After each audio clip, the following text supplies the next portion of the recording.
Welcome back to my channel, and thanks so much on your positive and encouraging feedback on my last video. Okay, so we're going to get straight into the topic of the day, okay, and we're going to talk about the reason, the literal reason why you are gaining weight or why you're gaining body fat. And my goal is really just to help you understand that, okay, to teach you about it and to understand 100%, like by the end of this video, if you understand it 100%, like with super clarity, that's already progress, okay? So a lot of people don't understand.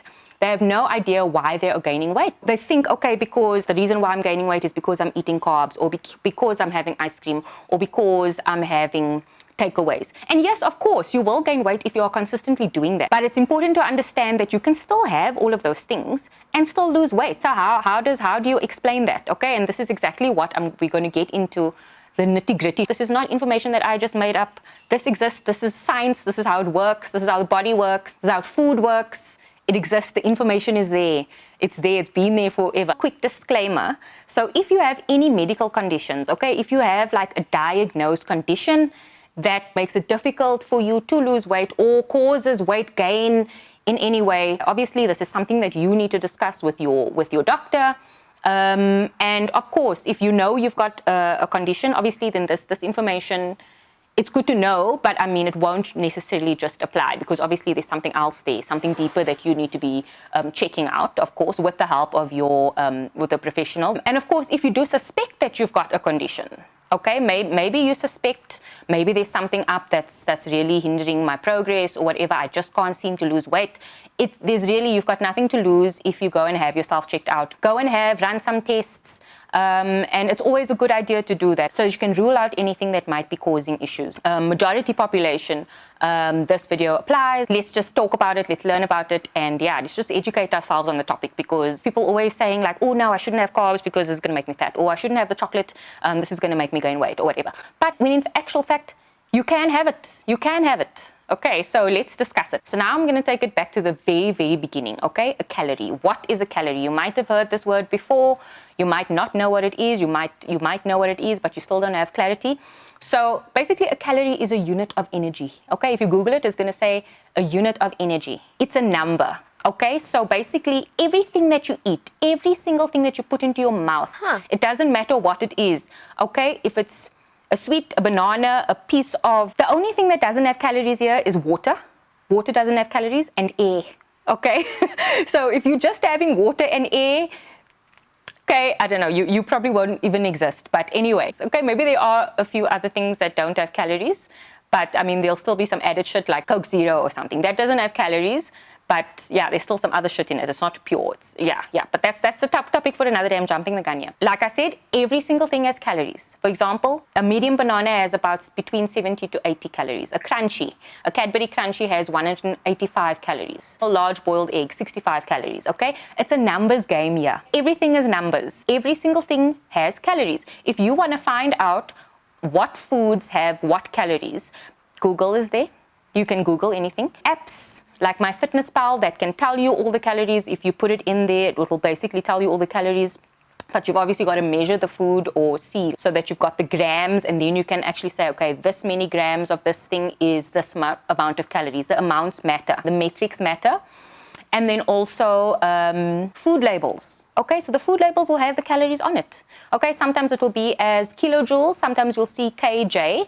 That you have to convert to calories. To do that, you just say that kilojoule number divided by 4.2, and then you get the calorie number. So that's all ways that you can find out how many calories that food item has. Okay, so this is very important to remember. You've got to remember that all of us have different calorie needs per day. We all have different unique bodies. We've got different lifestyles. Everything is different. You and me, we have different calorie needs. So for example, myself and Box, I'm 153 in centimeters. I'm about 52, 53 kilograms. My activity level is quite high in comparison to Box. Okay, so because he's bigger, he's taller than me, his activity level is not as high as mine. He needs more calories just because of his height and his weight. Okay, so the bigger you are, the more calories your body will need, okay, just to survive at optimal health. Okay, and then for me, because I'm smaller, and this is shit because if you're a shorter person, you automatically need less calories. But all of that matters. Everything, all of those things, your age, your weight, all of those factors play a big role in how much your body needs. So when you see on social media, you get a lot of those what I eat in a day posts, a lot of fitness influencers posting their meals and whatever and putting the calories there and all of that. It's all good for education. It's all good if you are learning about calories and checking out the meals and whatever. But what you must understand is that you can't just think, okay, I'm going to eat all of those meals and exactly what that fitness influencer is doing, because that's not your figure. That person has planned those meals according to her age, her height, her weight, her activity level. So that's not to say that's going to work for you. So be very careful of that, and copying out meals and stuff. And you still need to know exactly how much you need. Okay, so a way to know how much you need, you can even go on Google. There's app TDEE calculator, and there you can put in all the information and it will give you a rough estimate of your maintenance calories. Okay, so maintenance calories is the one where you are maintaining your current weight. Okay, so for example, I'm going to give you a little example. Let's take Simba again, for example. And we'll say, okay, he's a 38-year-old male. He weighs 75 kilograms, 175 centimeters in height, and he's not really that active. Okay, so remember the activity level plays a big role. Okay, if you're not active, it's going to give you less calories. Okay, so it's going to calculate less calories for you. So this is why exercise and getting in your steps and all of that stuff is super important. So if I put up all that information of Simba there now that I just said to you now into that calculator, the rough estimate will be around 1,900 calories per day. Okay, so that's how much he needs to maintain his weight at the moment. Yeah, not even considering any other goals that he has. If he has a weight loss goal, he's just eating. He has no clue about anything. That is how much he needs, but he doesn't even know. So now we're going to get into all the things in detail. I'm going to show you exactly a normal day of eating for Simba, and I'm going to show you how everything adds up, like I said, the numbers. Before we get there, maintenance calories is obviously to maintain your weight. Then you've got calorie surplus.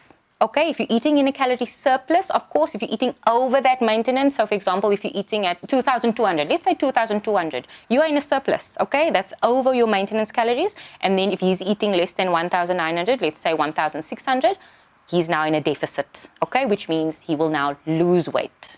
I hope that makes sense. Now I'm going to show you all the stuff that he's been eating. This is like his normal eating daily habits. Like this is what he normally eats on a day-to-day basis. Okay, this is his vibe. Okay, so meal number one, as you can see there's all the food items. Everything is there. These are all the ingredients used to make that French toast. Actually, everything that you see there adds up to 502 calories. For the second meal, for the lunch, tuna and avo surprise. Okay, there's all the ingredients for that dish that you see there.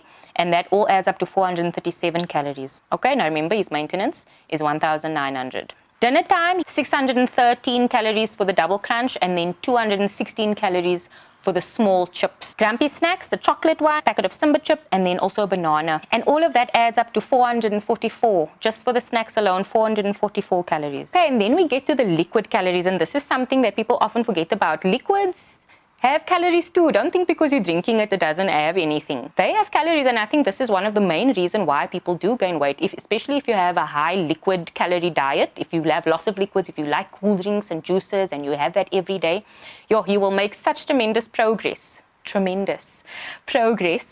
if you reduce that. Coffee doesn't have any calories in it, just black coffee, and then added with the milk there you can see, and then the sugar, two teaspoons of sugar is about 12 grams.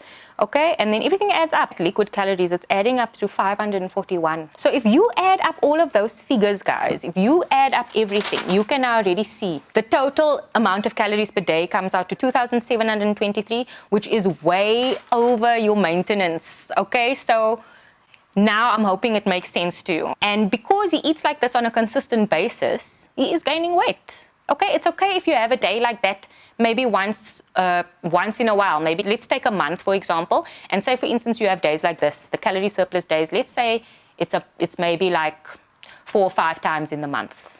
That's okay. That's not consistent. So if it's once in a while like that, spread out over the month, it's okay. But if it's all the time and it's constant, or if every single weekend you are in a surplus, okay, you are bound to gain weight. Okay, so does that all make sense to you? I hope there are some alarm bells going off, some light bulb moments. Please do let me know if this makes sense to you, if it's like, oh my gosh, oh my word, this is why. Like, it's a numbers game. And if you're doing like keto, intermittent fasting, anything, if you're following something, just doing it, or intuitive eating, and you think you're eating healthier. Yes, you are making maybe healthier choices. You're eating all the good things, the good fats, the avos, and all of that stuff. If you still don't understand the calorie part of it, it's still possible to gain weight. It's still possible for you to be in a calorie surplus if you don't make the correct food choices for your goal. That's basically it, guys. Today's video is just about making you understand, okay? So if you've been gaining weight and all of these points make sense and it's information that you never ever knew about, please let me know. I'd love to know. Let me know your thoughts, let me know your feedback and any questions that you might have.